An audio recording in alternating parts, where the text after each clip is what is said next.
Мамушка Розамунда старательно помешивала земляничное варенье в медной кастрюльке. Это было середина лета, то самое время года, когда все лесные полянки и опушки покрывались спелыми сочными ягодами. А из каждого домика, дупла и норки можно было учуять восхитительный аромат малинового джема, черничной пастилы или ежевичного компота. Возможно, именно так и будет начинаться моя книга о маленьких и пушистых лесных жителях и о их милых и добрых сказочных историях. Первая глава была написана прошлой зимой, а потом наступила весна, и всевозможные дела и заботы полностью захватили все мое свободное время.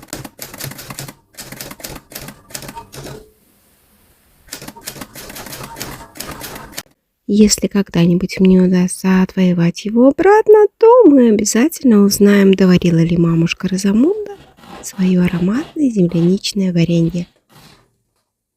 Ну а пока отправляемся в сад.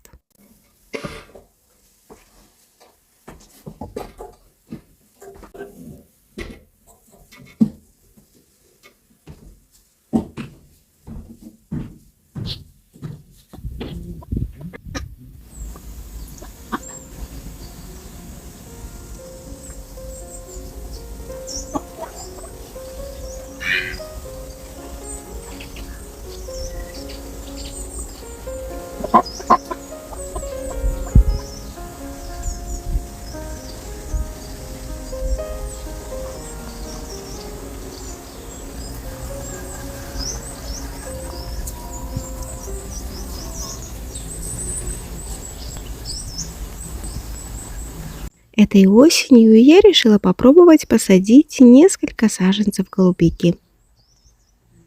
В нашем саду не было ни одного голубичного кустика, и я особо не стремилась их выращивать, так как все кусты, которые я когда-либо видела, были совсем небольшие, и мне казалось, что с них можно получить хоть какой-то урожай, только если высадить целую плантацию, для которой у меня совершенно нет места. Оказалось, что кусты голубики и некоторых сортов могут вырастать до 2 метров в высоту, и с каждого куста можно собрать до 8 килограмм ягод.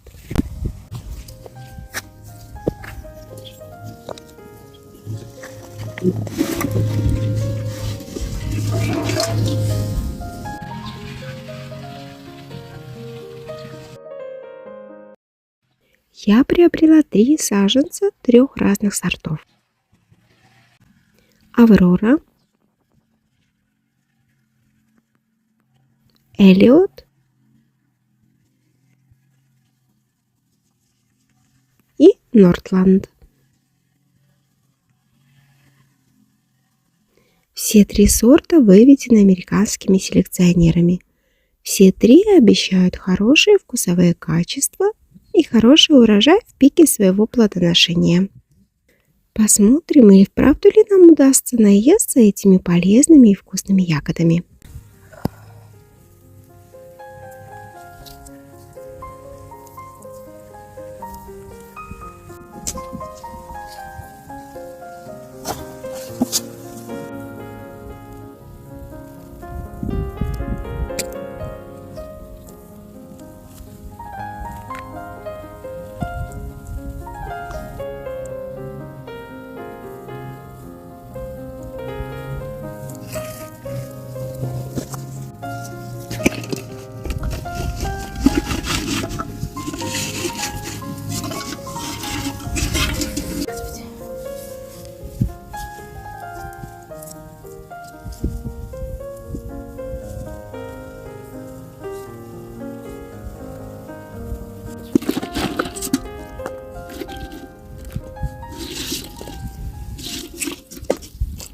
Сосновая кора закисляет почву.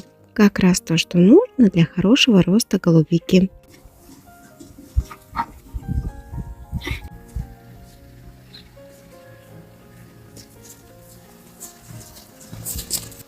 А это первый урожай брусники, которую мы с вами посадили этой весной.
Обновления произошли не только в саду.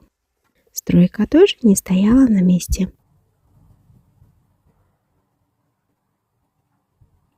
Выросло еще 2 стены, и уже стали различимы окна и двери в будущей обновленной мастерской. Но на этот год это были последние обновления. Стена уже уперлась в крышу, и чтобы продолжить строительство, ее пришлось бы разобрать. А это очень не понравилось бы нашим уточкам.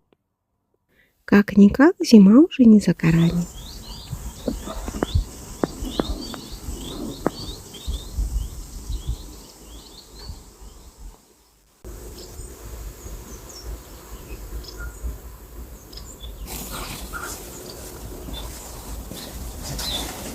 Еще в преддверии празднования прошлого Нового года я запланировала научиться кататься на велосипеде.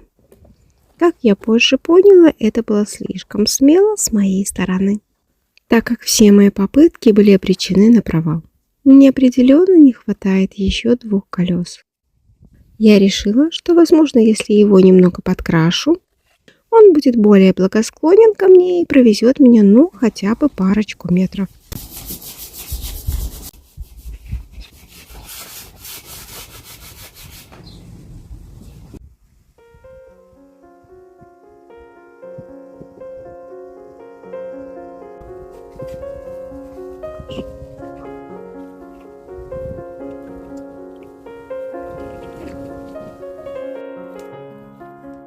Если делать все по правилам, то, пожалуй, этот велосипед надо было бы разобрать и покрасить все детали по отдельности.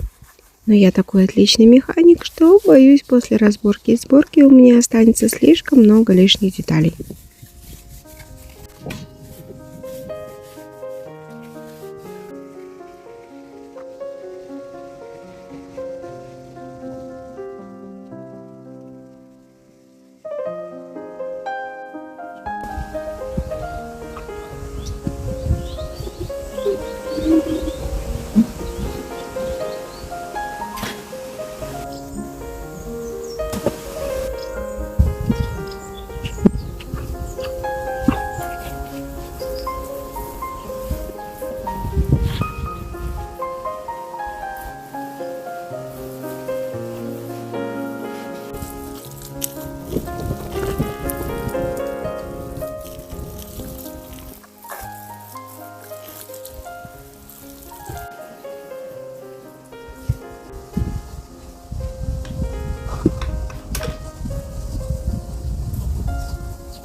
На тот случай, если вы соберетесь проделать подобные трюки, хочу вам дать еще один совет. Для покраски велосипеда стоит выбирать не просто акриловую краску в баллончике, а именно специальный автолак. Он стоит в 2 раза дороже, но и качество у него гораздо лучше. И покрытие будет гораздо надежнее.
Я не смогла закончить этот проект. Мне хотелось добавить сюда немного осенних листьев, но, к сожалению, мне не хватило для этого ни времени, ни нужных красок.